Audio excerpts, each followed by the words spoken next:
Hi hello welcome to great health. నేను ప్రశాంతి. ఈరోజు నాతో పాటు డెంటల్ డాక్టర్ కిరణ్ గారు ఉన్నారు. వారితో మాట్లాడి చాలా విషయాలు తెలుసుకుందాం. నమస్తే అండి. నమస్తే. ఎలా ఉన్నారు? బాగున్నాండి. How are you? Yeah fine sir, thank you sir. అసలు మోస్ట్ ఎక్స్పెన్సివ్ ఏదైనా ట్రీట్మెంట్ ఉందంటే డెంటల్ ట్రీట్మెంట్ అనిపిస్తుంది. అంటే చూడడానికి ఇంతే కదా, చిన్నదే కదా treatment, but treatments are most expensive. ఎందుకంటారు అంత? అంటే సింపుల్ గా ఒక లైన్ లో చెప్పాలంటే, if you go to a general practitioner like MBBS అలా వెళ్తే, సో అందులో ఏముంటుంది, ఊపిరి తీసుకో ఊపిరి వదులు అంటారు. And they will give a tablets like that. తగ్గిపోతే ఓకే, తగ్గలేదకుండా they will give the test. So దానిలో ఏముందండి, ఖర్చు ఏమీ లేదు. సో ఇప్పుడు మా స్పెషాలిటీకి వచ్చారనుకోండి, so most probably patient will come out of pain. So చాలా పెయిన్ ఉందండి, వాపు వచ్చిందండి, ఏం చేయాలి? పెయిన్ ఎందుకు వచ్చింది వాపు? Because of some infection tooth కి. అండ్ మీకు ఒక విషయం తెలుసో లేదో, మన బాడీలో ప్రతి ఒక్క అవయవానికి తనకు తాను రిపేర్ చేసుకునే కెపాసిటీ ఉంటుంది, సెల్ఫ్ హీలింగ్. టూత్ కా కెపాసిటీ ఉండదు. సో టూత్ కి ఎక్స్టర్నల్ గా మనం సపోర్ట్ చేయాలి దాన్ని బాగా చేయాలంటే. సో ఇప్పుడు ఇన్ఫెక్టెడ్ టూత్ కి we have to do something depending upon the level of infection. Starting ఉంటే దాన్ని ఫిల్లింగ్ చేయడము, లేదా ఇంకొంచెం డీప్ ఉంటే దానికి రూట్ కెనాల్ లాంటివి చేయడము, లేదా ఇంకా డీప్ ఉంటే దానికి కొంచెం సర్జికల్ గా రిపేర్ చేయడము, ఇలాంటివి ఉంటుంది అన్నమాట. సో మనం వాడే మెటీరియల్ అండ్ ఒక సర్జన్స్ ఒక టైం అండ్ అవన్నీ కలుపుకొని it will be like costly లాగా అనిపిస్తుంది. అండ్ ఇప్పుడు మీరు వేరే స్పెషాలిటీస్ తీసుకున్నారు అనుకోండి, ఇప్పుడు ఇక్కడ నుంచి యుఎస్ వెళ్తారు కదా, వాళ్ళు ఏం చెప్తారంటే ముందు డెంటల్ ట్రీట్మెంట్ అంతా ఇక్కడ చేసుకొని అక్కడికి రండి, ఇక్కడ చాలా ఎక్స్పెన్సివ్. వాళ్ళు చెప్పే ట్రీట్మెంట్ అంటే ఇంకే ట్రీట్మెంట్స్ అయినా ప్రాబ్లం లేదు మాకు, డెంటల్ మాత్రం మీరు అక్కడే ఫినిష్ చేసి రండి అంటారు. And first of all you won't get the appointment that easily there. వచ్చిన తర్వాత కూడా you can't bear that expenses over there. And వాళ్ళు మెడికల్ ఇన్సూరెన్స్ 100% వస్తుంది వాళ్ళకి, బట్ డెంటల్ మాత్రం they won't provide. Yes, so అదొక ప్రాబ్లం. ఇంప్లాంట్ మనం ఇక్కడ 25,000 కి పెడితే they will charge around 2.5 lakhs there, like 100 times more. So that's how అండి. అండ్ నన్ను అడిగితే oral health is a sign of your general health. మీ నోటి శుభ్రత నోట్లో కరెక్ట్ గా ఉందంటే మీ బాడీ కూడా చాలా హెల్తీగా ఉంటుంది అనేది మై సేయింగ్. అంతే. Even I think it's in the books also.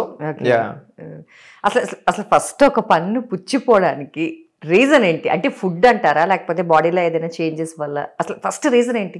That's a good question అండి. దానికి యాక్చువల్ చాలా రీజన్స్ ఉంటాయి. మనం మా టర్మ్స్ లో ఇటలాజికల్ ఫ్యాక్టర్స్ అంటారు, అంటే దానికి కాజ్ అయ్యేది. First of all we can say genetic factors. వంశపారంపర్యంగా కూడా పుచ్చులు ఎక్కువ ఉన్న వాళ్ళకి ఆబ్వియస్లీ వస్తుంది. అండ్ సెకండ్ మన ఫుడ్ హ్యాబిట్స్, మీరు అన్నట్టు మనం ఏం తింటున్నాం అనేది. అండ్ మూడు క్లీన్లీనెస్ హ్యాబిట్స్ లైక్ ఎన్నిసార్లు బ్రష్ చేస్తున్నారు, ఏ టెక్నిక్ లో బ్రష్ చేస్తున్నారు. సో ఇవన్నీ like comes in to the count. And genetically ఎవరికైతే ఉంటుందో వాళ్ళు బ్రష్ చేసినా కూడా they are at highest risk of getting the caries అంటాం మేము, లేదా క్యావిటీస్. మన జనరల్ టర్మ్స్ లో క్యావిటీస్ అంటే లేమన్ టర్మ్స్ లో. సో క్యావిటీస్ వచ్చేవాళ్ళం. సో వాళ్ళని మనం ఏమంటాం అంటే హై రిస్క్ పేషెంట్స్ అంటాం, high risk caries patients. So అన్ని పళ్ళు పుచ్చిపోయే అవకాశం ఉంటుంది. సో వాళ్ళకు స్పెషల్ టూత్ పేస్ట్ ఉంటాయి, అంటే ఫ్లోరిడ్ కంటెంట్ ఎక్కువ ఉండి ఇలా అరెస్ట్ చేసేది కేసు, వాళ్ళు అలాంటివి వాడాల్సి వస్తుంది అనమాట. అండ్ నైట్ టైం బ్రషింగ్ చాలా చాలా చాలా ఇంపార్టెంట్ అండి. మీరు యూఎస్ కానీ యూకే కానీ if you take any foreign countries they use to have a habit of brushing in the night times. కానీ మనం అలా చెయ్యం, ఎందుకంటే మనకి అది ఫస్ట్ నుంచే లేదు. మనం ఈ మధ్య బ్రషెస్ కి పేస్ట్ వచ్చాము, ఇంతకుముందు వేప పుల్లలు వాడేవాళ్ళము. సో ఎందుకు నైట్ టైం చేయాలి? ఎందుకు? దానికి రీజన్ ఏంటంటే, మనం తెల్లారినప్పుడు మనం ఏదో తింటుంటాం లేదా ఇలా మాట్లాడుతుంటాము, చేస్తున్నప్పుడు మనకి ఇక లాలాజలపు గ్రంథులు, సెలవరీ గ్లాండ్స్ అని అంటాం, దాంట్లో నుంచి సెలవ రిలీజ్ అవుతా ఉంటుంది. సో అది ఫ్లష్ అవుతుంటది మన నోట్లో, ఎండిపోకుండా ఫ్లష్. మీరు ఏది తిన్నా పళ్ళ మీద ఉన్నా ఫ్లష్ అయిపోతుంది అనమాట, అక్కడ ఏమి పట్టుకోకుండా. సో దానివల్ల మీకు బ్యాక్టీరియా అనేది అట్రాక్ట్ అవ్వదు. కమింగ్ టు నైట్ వచ్చేసరికి ఏమవుతుందంటే, మనం పడుకుంటాం కనుక మన brain will get into relax mode. So salivary glands కూడా రిలాక్స్ అయిపోతాయి. అది లాలాజలం అనేది రిలీజ్ చేయదు, ఎందుకంటే you're not doing any muscle activity over there. Relax గా ఉన్నారు కనుక ఎండిపోతుంది నోరు. సో మీరు ఏదైతే తినున్నారో night, so that was getting capture of the top of the tooth. దాని మీద బ్యాక్టీరియా అట్రాక్ట్ అయ్యి దేర్ ద క్యావిటీ స్టార్ట్ అయ్యి అలా ఉంటుందమ్మా. So night time destruction 95% destruction occurs in the night. So అందువల్ల మనం నైట్ టైం బ్రష్ చేసుకోవాలి.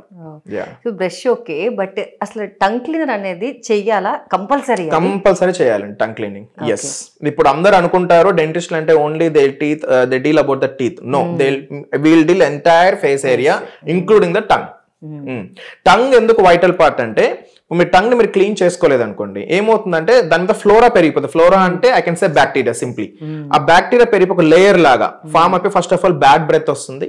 And second one, అందులో నుంచి క్రిములు మిగతా పళ్ళకు కూడా పాకటం, ఒక పన్ను నుంచి ఒక పన్నుకు పుచ్చు పాకడం అలా ఉంటుంది. మీరు ఎప్పుడైతే టంగ్ నీట్ గా పెట్టుకున్నారనుకోండి, బ్యాడ్ బ్రెత్ అనేది రాదు, ఆ బ్యాక్టీరియా అంటే ఓరల్ ఫ్లోరా అనేది తగ్గిపోతా వస్తుంది అనమాట. So tongue is very very very important. రెండు రకాలుగా క్లీన్ చేసుకోవచ్చు.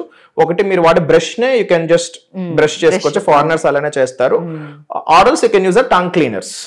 Tongue cleaners stainless steel, I can say better not to use stainless steel because that will cut your taste buds. Go with the plastic one. చాలా మంది copper కూడా ఈ మధ్య వాడతారు, మంచిదని. But personal I want suggest that yes block అవుతుంది. Better go with the plastic one. Or else brush తోనే చేసేసేయండి బెటర్. సజ్జ మీకు టేస్ట్ బర్డ్స్ అనేది కట్ అవ్వవు. కట్ అయింది అనుకోండి ఏమవుతుందంటే మీకు టేస్ట్ తెలియదు కొద్ది రోజులు. Again they will regrow, no problem. But in the mean time you will have a burning taste. ఇప్పుడు టేస్ట్ తెలియకపోతే చాలా కరోనా ఏమేమో ఆలోచనలు వస్తాయి. ఇంతకు ముందు మనకి తెలిసేది కాదేమో, మేబీ అంటే కోల్డ్ అన్నా లేకపోతే, కానీ అప్పుడు అంత పట్టించుకునే. ఇప్పుడు పొరపాటున ఏమైనా స్మెల్ తెలియకపోయినా టేస్ట్ వచ్చేసింది ఇప్పుడు కొత్తగా, ఏంటా అన్నది భయం వేస్తుంది. ఓకే.